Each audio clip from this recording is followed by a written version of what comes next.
అయ్యో సిగ్గు లజ్జ లేదురా సింగన్న అంటే సిగ్గు చిన్నప్పుడే వాయే లజ్జ లగ్గం నాడేవాయే అయినాక రాజకీయ నాయకులు లేని సిగ్గు లజ్జ నాకెందుకురా అని ముచ్చటకున వారేదును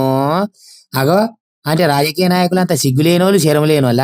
అవు మరి వాళ్ళకు సిగ్గు శరం ఏమున్నది చెప్పు వాళ్ళంత సిగ్గు తప్పిన వాళ్ళు ఎవ్వరు ఉండరు అంతెందుకు శరం తప్పిన వాళ్ళు కూడా ఎవరు ఉండరు ఆ మాటకు వస్తే అంటే అదేమంత అగవ పని ఏం కాదు సిగ్గుశరం తప్పి ఉండాలంటే లింగ నువ్వు యాది పెట్టుకో ఎట్లా అంటే మన ఓటు కోసం మన ఇంటి ముంగలికి వస్తారా మన పోరగాండ్ల ముడ్లు తేట గడిగి ఫోటో దిగుతుంటారు వాని ముక్కు తీస్తుంటారు ఫోటో దిగుతుంటారు ఇక మన ముసలిముడి గొల్లెంత ఎట్లా ఉండని ఇక వాళ్ళని కావలించుకుంటారు చేతులు ఐదో పదో పెడతారు అండగుంటా వాంటారు ముచ్చట్లు చెప్తారు కథం ఇక అంత నాటకం అప్పటిదప్పుడు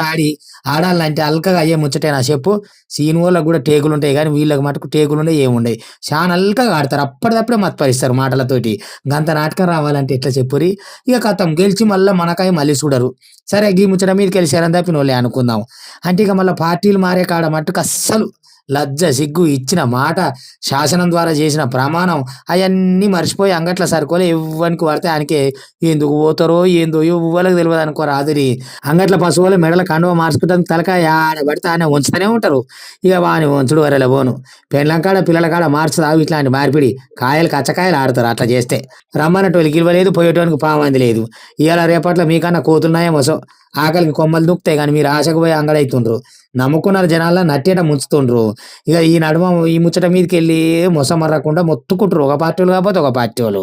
ఇక కోడలికి ఎగిరని చెప్పి అత్తేటో అంగడికి పోయింది అని గట్టినే ఉంది ఈ ముచ్చట మీదకి వెళ్ళి ఇక గిట్టు పోసేటి సార్ అయితే ఇవాళ పొలోమని ఇగో ఇట్లా వెళ్ళిపోతున్నారు పోయినోళ్ళు పోని ఉన్నోళ్ళే బలం అనుకుంటా ఓ ముచ్చట చెప్తున్నాడు ఇక ఇట్లా కాదు ఇట్లా పోయేటోళ్ళకి చట్టం తేవాలని ఇంకో మాట అంటున్నాడు పోయి పార్టీలు మారకుండా ఇక ఇదంతా ఎవరు చేసారు సారు అయాల నీవు నేర్పిన విద్య నీరజాక్ష అన్నట్టు తమరు చెప్పిందే కదా ఇది అయాల తమరు చేసిందే సారు అయాల నువ్వు రైట్ కాదు కానీ ఇలా ఈయన రైట్ అయినాడు మొత్తానికి ఇట్లా పార్టీలు ఎవరు మారినా ఏది రైట్ కాదు చెప్తున్నా ఎందుకనంటే నమ్ముకున్న జనాన్ని చేయాలి కానీ ఓటర్లు జనం మీరు ఆలోచన చేయండి ఈ ముచ్చట మీదకి వెళ్ళి ఎందుకంటే ఓటు మీది గెలుపు మీది కాబట్టి మీ ప్రమేయం లేకుండా పార్టీ మారను అని ముందే ఓ ప్రమాణ పత్రం రాయించుకోవాలి మనకేమేం చేస్తాడో ఓ బాణపత్రం మీద ఇవి చేస్తాను రాయించుకోవాలి వాళ్ళ కాడ రూపాయి ముట్టకుండా వాళ్ళు పార్టీ మారకుండా కట్టు కట్టేటట్టు మనం చెయ్యాలి గుర్తు పెట్టుకోరి యాది పెట్టుకోరి ఇక పార్టీలు మారకుండా ఒగలు పడేటోళ్ళని మాత్రం మనం నమ్మొద్దు కథలు వద్దు కాకు యాది పెట్టుకో బ్యాలెట్ మాది